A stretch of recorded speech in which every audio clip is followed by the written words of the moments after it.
How's it going, troops? How you doing? So good to see you, and it's so good to be back in front of the camera and the microphones. This is going to be just a fairly straightforward whispering ASMR video. I will be whispering 98% of the time, that's my intention, but I am the kind of person who does like a little bit of bass from time to time when I'm listening to ASMR, so hopefully you do too. I really was just going to sit and talk to you for about 20 minutes about what I got up to in summer. I have a lot of different ideas swirling around in my head for upcoming ASMR videos. In fact, on that list of videos are some that I thought up and did not make, probably as much as 2 years ago or 2 years old. So I have no shortage of ideas, so that's good. What I have had a shortage of is feeling like I can just do it. And I know I've talked about this lots and lots of times before. And if you are someone who puts their face in the public and their voice in the public and takes that chance, then I commend you, because it's actually not a very easy thing to do. So, as always, this is going to be my let's start again. Let's get back into it. Let's see if I can sustain it and make some awesome videos for you. So let's start with summertime. Okay, so some of you will know and some of you will not know, although I'm sure some of you have guessed. I am from Scotland, and my frame of reference for what is and what is not a good summer is based on Scotland, okay? And for any of you who've been to Scotland or spent much time there, you'll probably be aware that summers in Scotland are not that brilliant, and that's why we have so many good pubs, which makes up for it. History, castles and pubs makes up for the crappy weather. Okay, so once that's out of the way, you'll see where I'm coming from.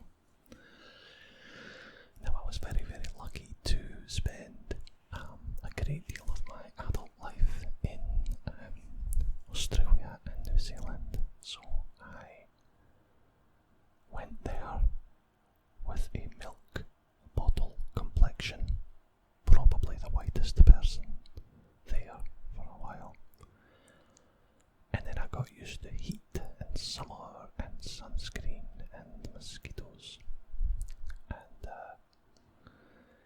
I was in my early 20s, and it was like, wow, what is this? Because I was never the kind of person who ever went away to Spain or France or Italy or any hot climate before that. So, in fact, I've done very, very little of Europe. But now I live in eastern Canada, in Nova Scotia, and when I was coming here, I was excited about summer, because I'd visited a couple of times before and it was always lovely and beautiful beaches, and it was awesome, and it is awesome. But what's funny is even after almost 10 years here, people are surprised when I tell them how good the summer is. It's almost like it still hasn't made its way into the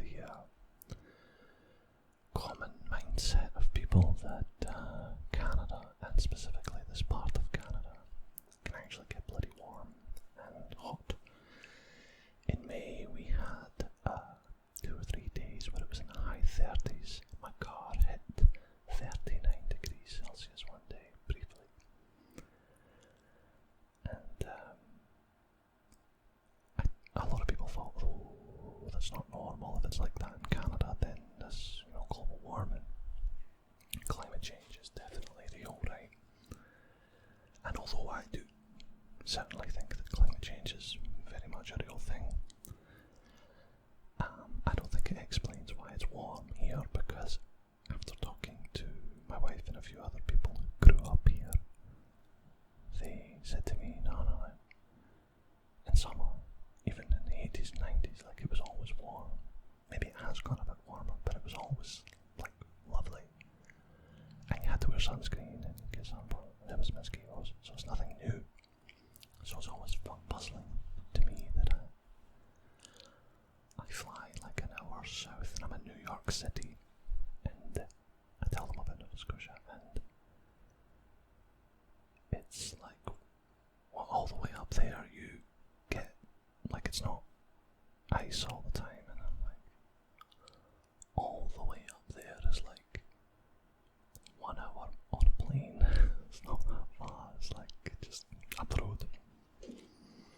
It's like going from Edinburgh to London, so it's not that huge of a difference. But this summer, I really, first of all, last summer I felt like I was disappointed. I was a bit down, a little bit overwhelmed, and it was one of those summers where all the sunny days landed in the middle of the week when you were at work, and on Saturday and Sunday it would pish rain, and so it was a good summer, but it was all at the wrong time. And by the way, we need that rain here because we get all these forest fires now, right? This year it was glorious, glorious, and but we didn't get that much rain, and the lakes and the rivers are very, very low, like almost scarily low. But I've probably been in the lake or lakes this summer. I'm talking between May, mostly June, July, August, and now in September. Sorry about the traffic noise. I've probably been about 15-20 times, twice of which, 2 times, I took out my new paddleboard, which I got off Amazon, basically the cheapest one you can get, because I am Scottish, and it's an inflatable one, right? Now I'm quite big, I'm quite heavy, I'm like 107 kilos, right? But I'm quite tall, and with the inflatable paddleboard, I didn't know that you had to, like, not just inflate it, but really fucking inflate it, like to the point where you pressurize it to about 12 to 15 psi, which makes it pretty rigid.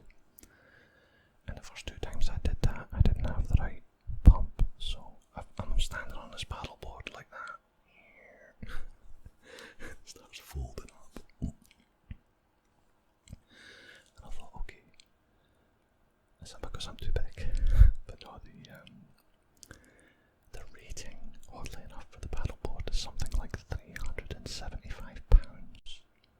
and I'm like 235 pounds. So I thought, well, it can't be that.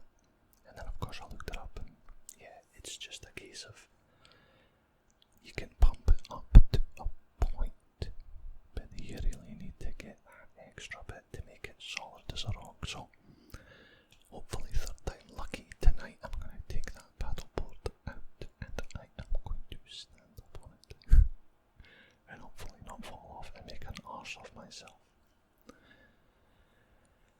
So that's good. We didn't really go away this year. We stayed overnight twice. Once for the eclipse back in April in New Brunswick, which was phenomenal. And once at the end of August, we went to the Annapolis Valley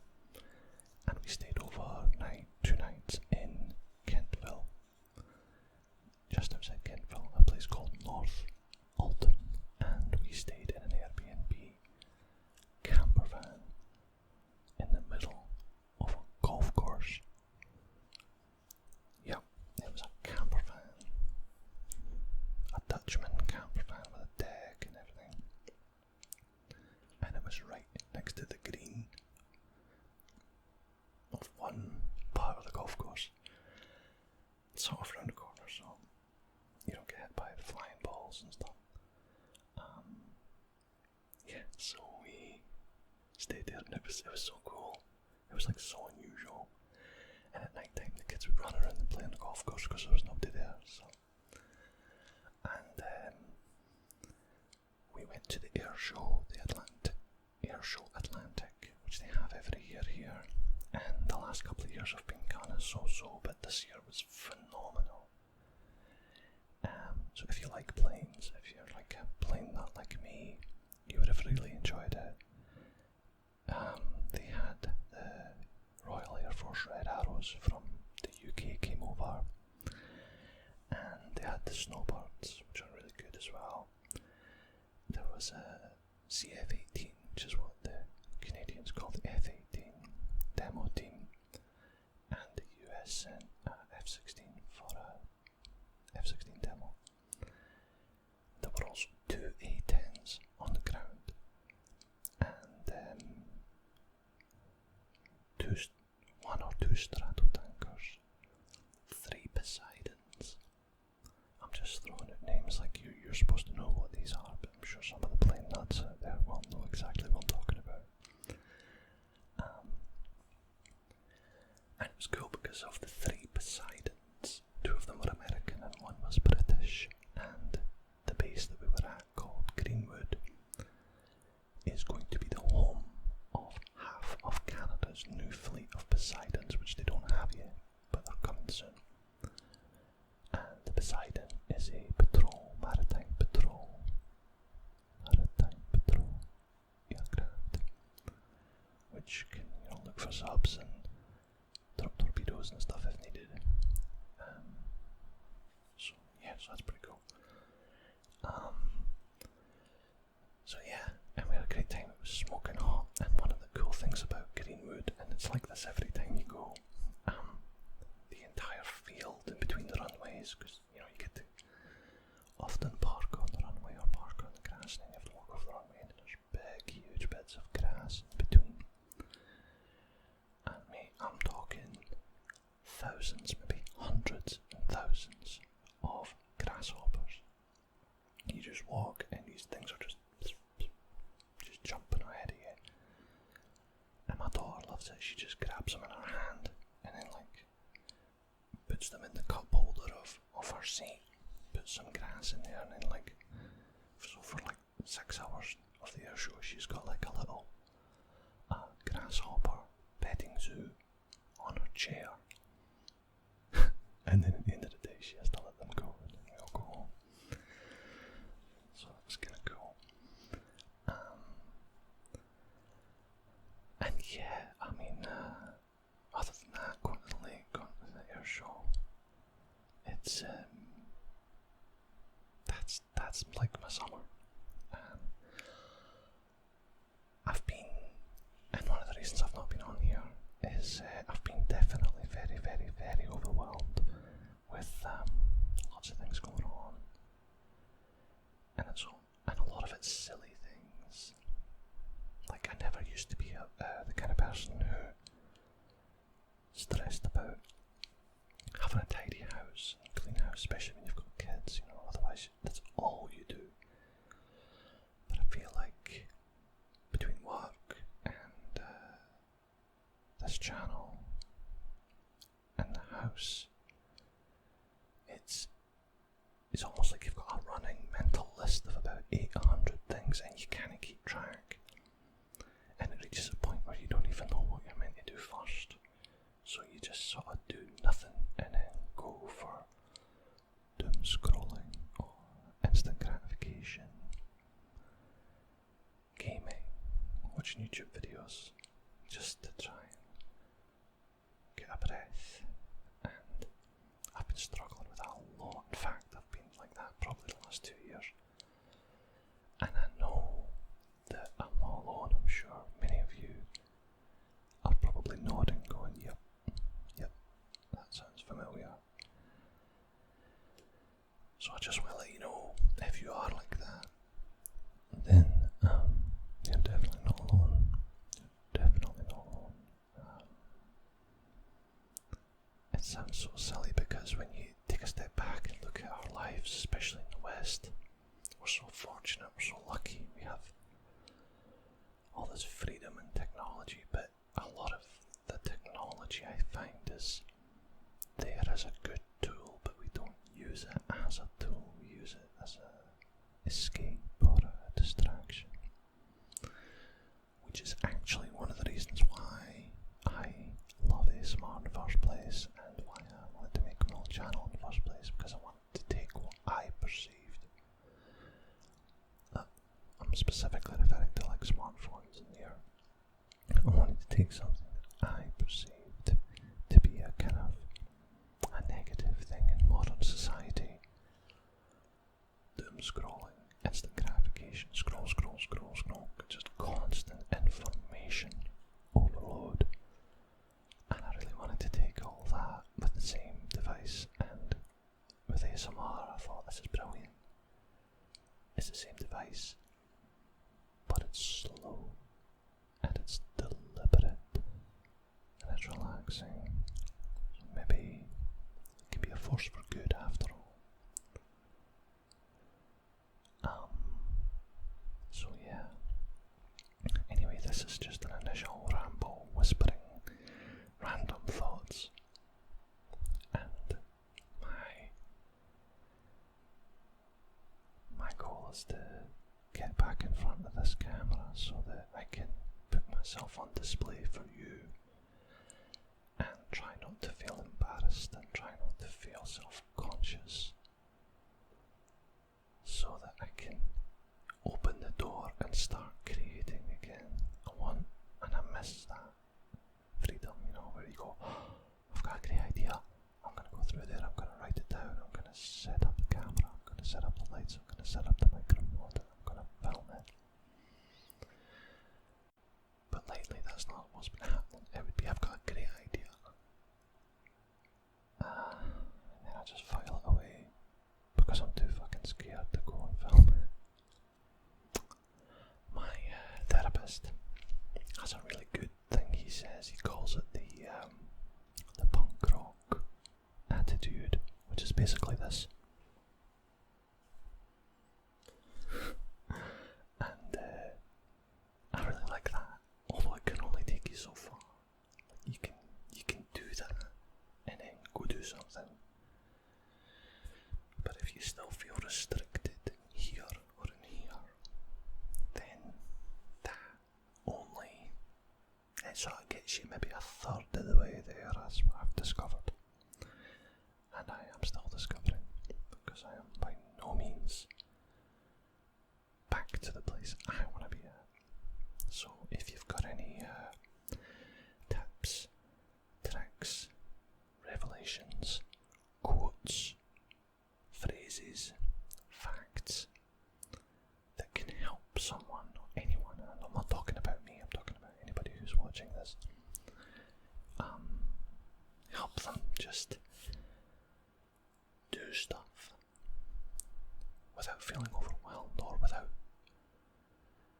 it's like, I know that right now this video is my priority, and I want to make this video, and I'm making this video. It's my priority. But through there's garbage bags, there's school supplies, there's a messy kitchen, there's all sorts. You know what I mean? There's so many things I have to do. And I know that it's easy to say, well, just start, and you just do it. But do what? Do I do item 1 or do I do item 43? Which is the most important? Do you know what I mean? So that's where my head's at. So if you've got any tricks or tips or advice, please feel free to share that in the comments, because I would love to hear it. Very, very, very much love to hear it. And with that, I hope that for those of you who stuck to the end, you enjoyed this little ramble. Chuck a pineapple in the comments if you got to the end, okay? Oh, and full disclosure, my teeth definitely do have these gaps, but they're not this white. This is like a LUT that I'm using in OBS, so